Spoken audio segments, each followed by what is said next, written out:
What's up guys, it is that Panic and I'm here again with another video, and today we're going to be looking at developer feedback. I found this to be pretty interesting and I thought it would be just a nice little video we could do, especially considering that I think this is overall nice because I think it's nice to see the developers even addressing our concerns, right? Like they maybe addressed them before, but they never did like public like addressing of it. They never did like public things like these where they would kind of put out statements, for example, and be like, oh yeah, these are things we're looking at. They would kind of just leave you in the dark and you would kind of have to be left to presume about stuff. So this is overall pretty nice and I like this, and we're going to kind of go through this and just talk a bit about it. So we have created a developer feedback channel. Our developers highly value your suggestions and feedback. We will use this channel to share their replies. But basically okay, so the first one, we got 6 by the way.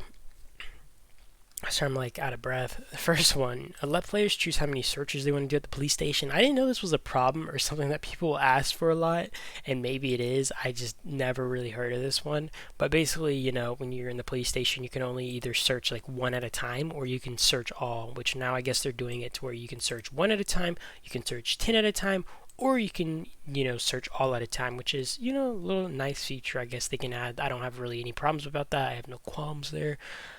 Question 2. The faction allocation rules for Phase 2 of Island are unclear, and there's some difficulty in determining the affiliation. Can you provide more detailed information on how the factions are allocated? I think that this is a nice concern to kind of be addressed, since I do think there's just so many people who are still confused about how that works and how you get affiliated with one team and how you are teamed up and put on the same faction with one team.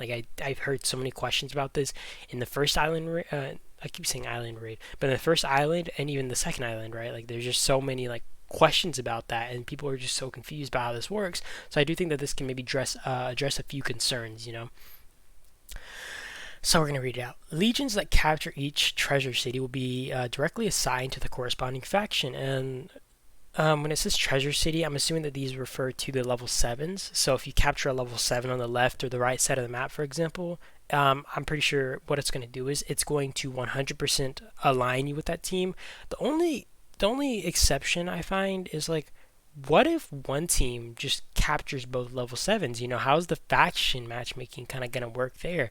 But I guess we'll have to see. But if you let's say both legions capture one side, right? It's gonna basically put them on that team no matter what, and then it's kind of left up to the other 2 legions, which we're going to kind of read here. So capturing each faction's towers will increase the affiliation with the corresponding faction. Unassigned legions will be assigned to factions based on their level of faction affiliation. And basically what I'm pretty sure this is saying is, if you, for example, capture a level 6 tower on the left side of the map or on the right side of the map, you will basically be put into an affiliation meter, right? So you're going to be more likely to be assigned to that faction. But to kind of add on to that, there's basically, in this last point, they say when a legion has equal affiliation to both factions, the system will randomly assign their faction. And this is something that I think a lot of people had qualms about and just didn't understand. So I think I've explained this before and I've seen it. So let's say you get locked into your zone, right, and you aren't able to capture either the level 6s. Well, you don't have any affiliation meter there, so you're going to be kind of randomly assigned. And let's say that you aren't locked in your zone, but you captured both of the level 6s on both sides of the map, right? And it's on the left and right side of the map. Well, maybe even then you're going to be randomly assigned to one of the legions. So I guess it's like a flip of the coin at that point, and you kind of are just left up to luck about which faction you're going to be kind of assigned into and which legion you're going to be allied with. I also address more here.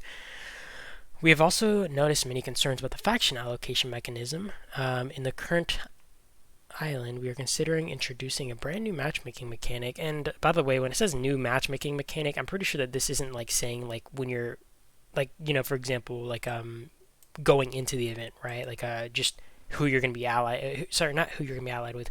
It's not going to determine what your legion is and stuff. I'm pretty sure the new matchmaking mechanic is basically this right here, right? And it's basically just saying, such as allowing legions, which meaning you're still probably going to be randomly assigned in what legions you get into, just based off how lucky you are.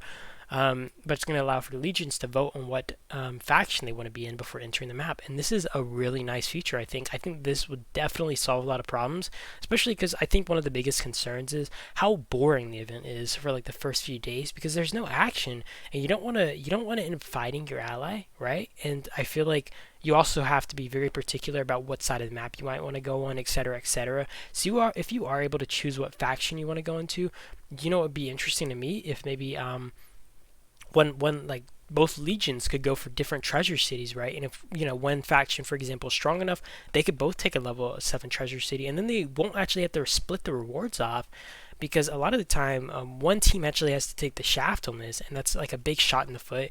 And basically when it says like voting, I'm pretty sure like maybe alliance leaders will vote, like so if there's 3 alliances, it's going to be decided between those 3 alliances, and maybe the other faction, or sorry, other legion as well, at who they vote for, and who they're like, okay, well, I want to be with this team. So I do think that this is a nice feature that they could add, and I am looking forward to it if they do add this.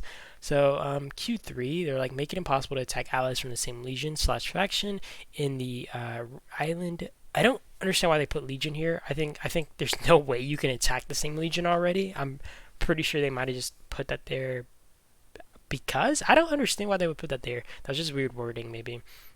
Or add penalties for that. I think adding penalties would be stupid, because in some cases it's intentional, right? And both teams are just fighting each other. Why would I be penalized? Like, I don't understand how the penalties would work, obviously, but I do think like a penalty would be stupid. Not being able to attack each other, I don't think that's unreasonable. I mean, obviously there's some like factions that might just have like hatred with each other, right? And they might just really want to fight each other, and making them incapable of attacking each other, I don't know if that's a good thing. But then again, it's like, if you're on the same team, at least focus on the alliances I guess you're fighting. I'm not really sure how like effective this will be, and like how necessary it is, especially since they kind of reduce the amount of damage that you're able to do. Sorry, I tapped my mic. The amount of damage that you're able to do to your fellow faction members. But I don't know, I don't really mind if they add that. I don't mind if they don't. It's not really going to be something that plagues me either. I hope legions can share. I will say though about this, by the way, let me go back to this. One thing is, imagine you have like one solo player in like an alliance in the opposing faction or something. Just one player who is a prick, right? And he's just going around node knocking everybody. That could be annoying. And then it's like, what can you do? Because you can't blame the whole faction for that one guy being a prick, but you don't want him node knocking all your players, So I do think like that would actually make more sense. You know what I mean? Okay.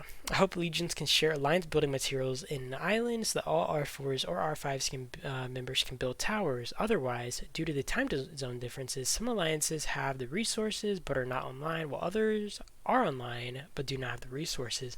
I somewhat agree with this. I think the biggest issue would be like one alliance wanting to screw over the other alliances, right? And they just start spam building, demolishing, build, demolish, build, demolish, build, demolish, right? And then you waste all their material just because you can. That would be such a prick move.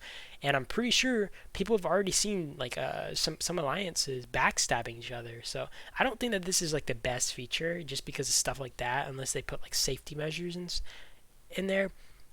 I do think that this could be a good feature in itself too, though, since there are sometimes like alliances that, like I've had this experience, right? Like they'll have materials, but they're not online. Like the leadership in that alliance isn't online, or they just, I don't know, man. Like this would be pretty nice too, because sometimes you have one alliance that is like really good alliance, right? They get all the material, maybe they max build towers, right? While all the other alliances maybe only have 20 towers down or something.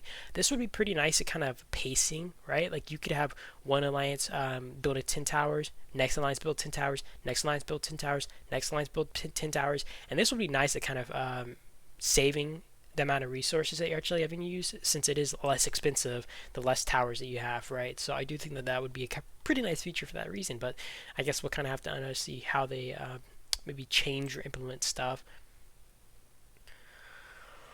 Okay, question 5. The hero selection in Top Commander needs to be updated. Many regions have been waiting for infantry heroes for a long time, and it is unfair that new regions get to choose infantry heroes right from the start. I don't understand this complaint, right? Like, I don't understand this complaint at all. Like, why complain that new regions, like I could understand you being upset. Like, I think I've heard this thing where some people were waiting for, like, Peterson, for example. They were waiting for Peterson, and boom, they added this new hero change, which that in itself is understandable that people were upset, right? And then you have to start all the way back over from riders, two rider cycles, two range cycles, and then you get Peterson. Let's say you waited for like a year, right? And you finally got them, and then they added this new feature. That could be, good reason to be angry about. But getting mad at the new regions for getting infantry heroes does seem kind of stupid to me. I think it's a good thing that they're offering the chance to these new regions to get heroes like Peterson and stuff, you know what I mean, and making it incapable of these other regions that are coming in to be able to snipe it, or sorry, other players who are coming in incapable of sniping it, just because like the top commander like time isn't enough for people to kind of snipe the Peterson hero, right? But I just find like complaining that new heroes get to start with infantry being unfair. I just don't understand that. I find this to be like one of the weirdest arguments I've kind of seen. Yeah, I'm not even gonna read that. I think that's kind of self-explanatory, at least to me. Question 6, which is the last question. Please add hive minds and zombies of higher levels scales to regional battles. I don't know what regional battles means. Maybe they're talking about like if you're fighting over Metro, or they're just talking about like around the map, or maybe they're talking about like island and stuff. Maybe higher level hive minds and zombies during those fights, right?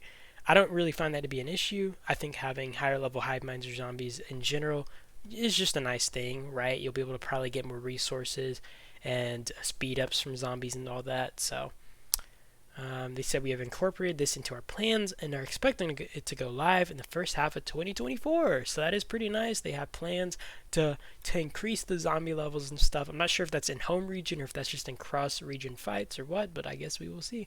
At the same time, we also plan to bring players into a more immersive experience along with the increase in levels. Therefore, we are considering incorporating some global events to enhance the content. So I guess we'll actually see what that's about, the global events and stuff.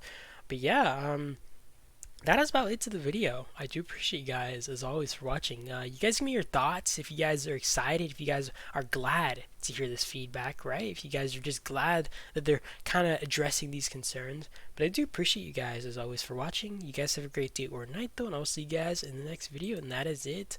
Peace out.